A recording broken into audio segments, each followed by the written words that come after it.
श्री गुरुदेव दत्त. भक्तांच्या वाटेवर या सिरीजमध्ये तुमचं मनापासून स्वागत आहे.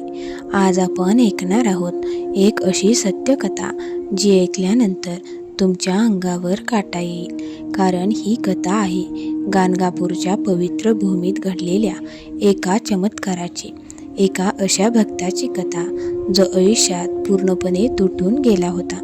घरात संकट, मनात भीती आणि आयुष्य संपवण्याचे विचार. पण गाणगापूरच्या दत्तभूमीत त्याला असा अनुभव आला जो त्याचं संपूर्ण आयुष्य बदलून गेला. ही कथा शेवटपर्यंत नक्की ऐका, कारण कदाचित आज दत्तगुरू तुम्हालाही काही सांगणार आहे. दिगंबरा दिगंबरा श्रीपाद वल्लभ दिगंबरा. महाराष्ट्रातील एका छोट्याशा गावात विनायक नावाचा एक साधा माणूस राहत होता. तो खूप श्रद्धाळू होता. दर गुरुवारी दत्तांची पूजा करायचा, नामस्मरण करायचा आणि गरिबांना अन्नदान करायचा. पण काळ बदलला. त्याचा व्यवसाय बंद पडला, कर्ज वाढलं, मित्रांनी साथ सोडली, नातेवाईकांनी अपमान केला आणि सगळ्यात मोठं दुःख, त्याचा एकुलता एक मुलगा सतत आजारी पडू लागला. विनायक रोज देवासमोर रडायचा, दत्ता, मी कोणाचं वाईट केलं नाही, मग माझ्याच वाट्याला इतकं दुःख का? पण उत्तर मिळत नव्हतं. एक रात्री पावसाचा जोरदार आवाज सुरू होता. विनायक घराबाहेर बसून रडत होता. त्याच्या मनात विचार आला, हे आयुष्य संपवावं. तेवढ्यात त्याच्या कानावर एक आवाज आला, गाणगापूरला ये. विनायक घाबरला. आजूबाजूला कोणीच नव्हतं. पुन्हा आवाज आला, भिवू नकोस, मी तुझ्या सोबत आहे. त्याच्या डोळ्यात पाणी आलं. तो लगेच घरात गेला आणि पत्नीला म्हणाला, मी उद्या गाणगापूरला जाणार. पत्नी म्हणाली, आपल्याकडे पैसे नाहीत. विनायक शांतपणे म्हणाला, दत्त स्वतः बोलावतोय. दुसऱ्या दिवशी उसने पैसे घेऊन विनायक प्रवासाला निघाला. बसमध्ये बसल्यावरही त्याच्या मनात भीती होती.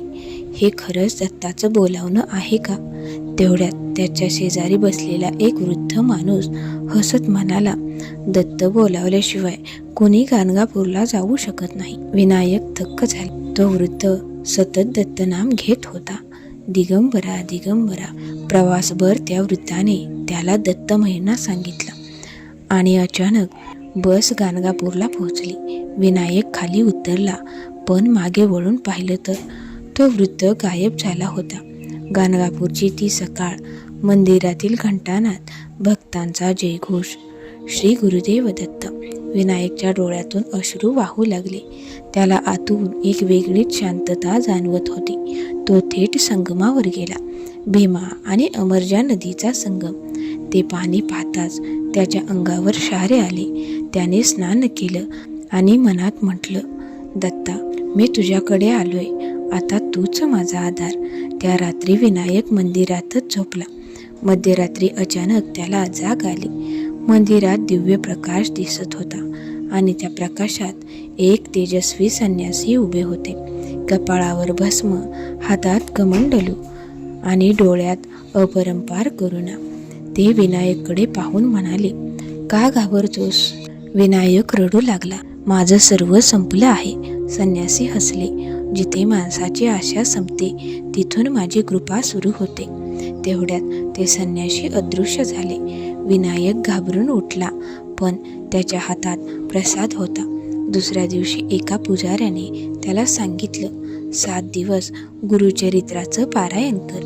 विनायकने मंदिरात बसून पारायण सुरू केलं. पहिला दिवस, दुसरा दिवस, हळूहळू त्याच्या मनातील भीती कमी होऊ लागली आणि 7व्या दिवशी एक अनोखी घटना घडली. पारायण संपताच मंदिरात अचानक सुगंध पसरला. घंटा आपोआप वाजू लागल्या. विनायकला पुन्हा तोच प्रकाश दिसला आणि त्याच्या कानात आवाज आला, तुझं संकट संपलं. त्याच्या डोळ्यातून अश्रू वाहू लागले. तो सतत म्हणत होता, श्री गुरुदेव दत्त. विनायक घरी परतला आणि चमत्कार सुरू झाले. ज्याने पैसे बुडवले होते तो स्वतः पैसे परत देण्यासाठी आला. मुलाची तब्येत सुधारू लागली आणि काही दिवसातच त्याला नवीन काम मिळालं. घरात आनंद परत आला. पत्नी म्हणाली, हे सगळं दत्तकृपा आहे. विनायक शांतपणे म्हणाला, गाणगापूरला मी देव पाहिला. काही महिन्यांनी विनायक पुन्हा गाणगापूरला गेला. त्याला तोच वृद्ध दिसला जो बसमध्ये भेटला होता. विनायक धावत गेला. तुम्ही कोण?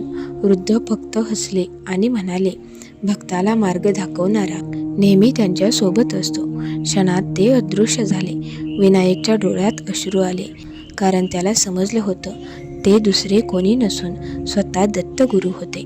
माऊली हो, गाणगापूर ही फक्त जागा नाही, ती दत्ताची जिवंत कृपा आहे. जो भक्त मनापासून तिथे जातो त्याला दत्तगुरू कधीच रिकाम्या हाताने पाठवत नाहीत.